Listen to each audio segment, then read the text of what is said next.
Hi friends, அனைவருக்கும் வணக்கம். இது உங்கள் அலெக்ஸ். இன்றைக்கி நம்ம வந்து ஒரு 1 பெட்ரூம் அப்பார்ட்மெண்ட் வந்து பார்க்க வந்திருக்கோம். புதுசு. இது எங்கே இருக்குதுன்னு பார்த்தீங்கன்னா, ஆவடியில் கோவில்பதையில் வருது. இதோட வீட்டோட என்ட்ரன்ஸ் நார்த் ஃபேஸிங்கில் வருது. 740 ஸ்கொயர் ஃபீட் பில்டப் பண்ணியிருக்கிறாங்க. இதில் வந்து ஒரு 280 ஸ்கொயர் ஃபீட்டில் வந்து யூடிஎஸ் வருது. இது ஒரு பெரிய பால்கனி. நல்லா ஒரு கபோர்டு ஒர்க் எல்லாம் பண்ணி வச்சுருக்கிறாங்க. அடுத்து பெட்ரூம்லேயே ஒரு பால்கனி, 2 பால்கனி, பெரிய பால்கனியாக வருது. 740 ஸ்கொயர் ஃபீட், நல்லா பெருசாக இருக்குது. 2 டாய்லெட்டும் வருது.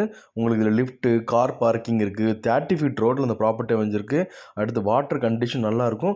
இந்த லொக்கேஷன் வந்து ஒரு 2 கிலோமீட்டரில் ஸ்கூல், காலேஜஸ் எல்லாமே இருக்குது. அகைன் வந்து இது ஒரு பெட்ரூமில் அட்டாச் டாய்லெட் இருக்குது. காமன்லேயே ஒரு டாய்லெட்டு. ஸோ ஒரு 2 டாய்லெட் வேறு வருது உங்களுக்கு. அகைன் வந்து பார்த்திங்கன்னா, இந்த லொக்கேஷன்லேருந்து ஒரு 2 கிலோமீட்டரில் திருமலையில் ரயில்வே ஸ்டேஷன் ரீச் பண்ணிக்கலாம். இந்த ப்ராப்பர்ட்டியோட ரேட்டு ஸ்கொயர் ஃபீட் ரேட் வந்து 5500 பெர் ஸ்கொயர் ஃபீட் நெகோஷியபிள் இருக்குது. சூப்பரான இருக்குது. தேவைப்படுறவங்க கான்டாக்ட் பண்ணுங்கள். தேங்க்யூ. பை.